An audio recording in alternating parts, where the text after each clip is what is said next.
Equipment configuration can be intimidating at times.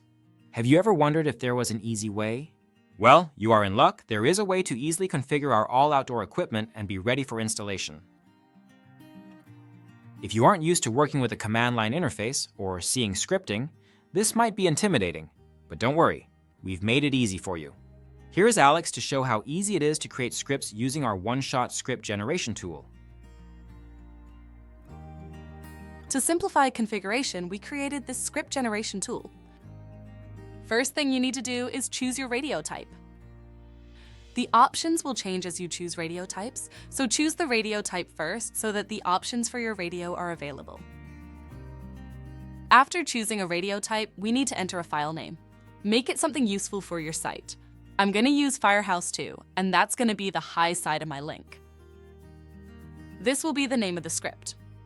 Then I could choose whether to do the factory reset or not. I recommend using the yes option.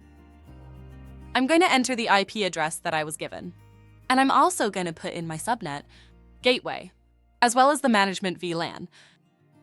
Next is the option to choose whether I'm going to use in-band or out-of-band management. In-band management is when I'm using one cable for my management and customer traffic, or out-of-band when using separate cables. I'm going to choose in-band management. If I was using out-of-band management, my management port would be different than my payload port. But since I'm using in-band management, I'm going to be choosing my 10 gig fiber XG-LAN 1 port for both payload and management. The next option is to choose if this radio is part of a multi-band link. That's when you have an 80 gig radio and an AP2 connected to each other. I'm not doing that in this example. Next, I choose my bridge mode. I'm using our transparent configuration, so the provider edge bridge mode is what I'm going to select. All the switch configuration is done on the left-hand side. On the right-hand side, I'm going to input all of my radio parameters from my prior coordination notice, or PCN. This is a 23 gigahertz link, and I have a 50 megahertz channel. My duplex, the difference between my high and low frequencies, is 1,200 megahertz. The high transmit frequency on the PCN is 22820. We are ready to click the Generate Script button. A dialog box will open for me to choose where I want to save it, and I get confirmation of where it was saved. The last thing on the bottom right-hand side of the tool tells me where on the radio I can go to upload the script. On the radio, I can navigate to Maintenance Custom Configuration page and then the OneShot Configuration tab to then upload my script. Thanks, Alex. Let's log into the radio and upload the new script. To upload and execute the new script, we will navigate under Maintenance to the Custom Configuration menu and the OneShot Configuration tab.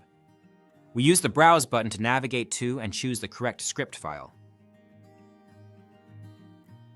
Double-check that the file shown is for this radio. It's a good idea to include in the file name whether the file is for the high transmit or low transmit side of the link. If this is the correct file, we can click Upload.